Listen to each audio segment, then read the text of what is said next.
ការប្រែក្លាយសេដ្ឋកិច្ចសកលទៅជាសមរភូមិយុទ្ធសាស្ត្រពួកគេប្រើប្រាស់បណ្ដាញតភ្ជាប់សកលជាអាវុធនេះរួមមានការកាត់ផ្តាច់ប្រព័ន្ធទូទាត់ប្រាក់អន្តរជាតិការរឹតបន្តឹងការនាំចេញបច្ចេកវិទ្យាសំខាន់ៗដូចជាបន្ទះឈីបនិងការប្រើប្រាស់ធម្មពលជាការគម្រាមកំហែងនយោបាយការគ្រប់គ្រងការផ្លាស់ប្ដូរនេះកំពុងបង្ខំឲ្យរដ្ឋនីមួយៗត្រូវរុះរើខ្សែសង្វាក់ផ្គត់ផ្គង់របស់ខ្លួនឡើងវិញដើម្បីកាត់បន្ថយការពឹងផ្អែកទៅលើសត្រូវរបស់ខ្លួនអស់រយៈពេល30ឆ្នាំក្រោយសង្គ្រាមត្រជាក់ដែលពិភពលោកជឿថាការពឹងផ្អែកគ្នាផ្នែកសេដ្ឋកិច្ចនឹងធ្វើឲ្យសង្គ្រាមមិនអាចកើតមានឡើង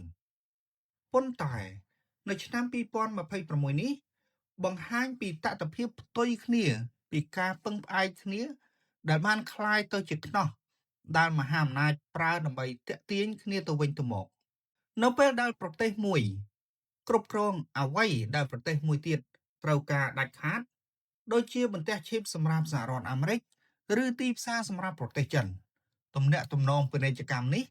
คล้ายជាសម្បរភូមិដែលគ្មានស្នូកំភ្លើងពាក្យការកាត់បន្ថយហានិភ័យបានคล้ายជាពាក្យស្លោកយុទ្ធសាស្ត្រនៅក្នុងឆ្នាំ2026នេះប្រទេសអឺរ៉ុបនិងអាមេរិកកំពុងព្យាយាមកាត់បន្ថយការពឹងផ្អែកទៅលើសង្វាក់ផ្គត់ផ្គង់ពីប្រទេសចិនជាពិសេស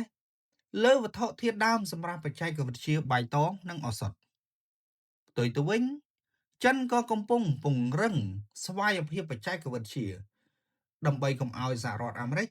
អាចកាត់ផ្តាច់ខ្លួនចេញពីប្រព័ន្ធបច្ចេកវិទ្យាសកលបាននេះនាំឲ្យមានការបង្កើតប្លុកសេដ្ឋកិច្ចបិទជិតដែលពឹងផ្អែកទៅលើប្រទេសដែលជាមិត្តជិតស្និទ្ធបំផុត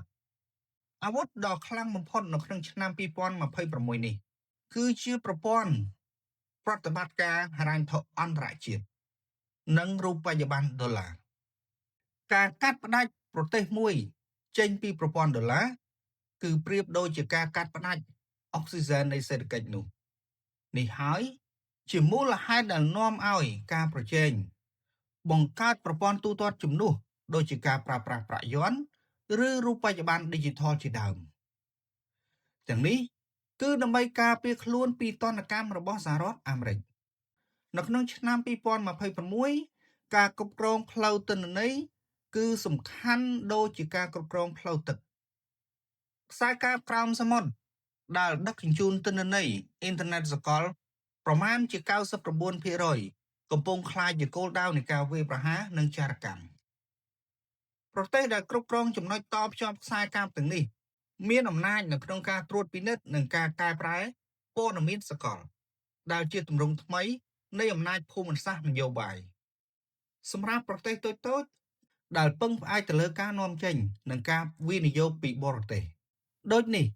ការគ្រប់គ្រងការផ្លាស់ប្ដូរនេះតម្រូវឲ្យទី1ធ្វើការផ្លាស់ប្ដូរផ្នែកទីផ្សារដែលមិនត្រូវពឹងផ្អែកខ្លាំងទៅលើទីផ្សារតែមួយទោះជាចិនសហរដ្ឋអាមេរិក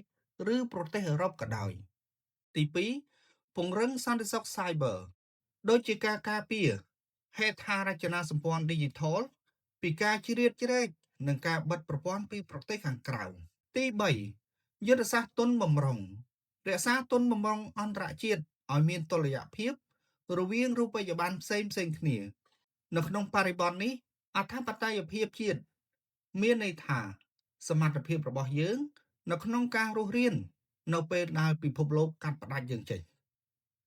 យើងត្រូវតែកសាងខ្សែសង្វាក់ផ្គត់ផ្គង់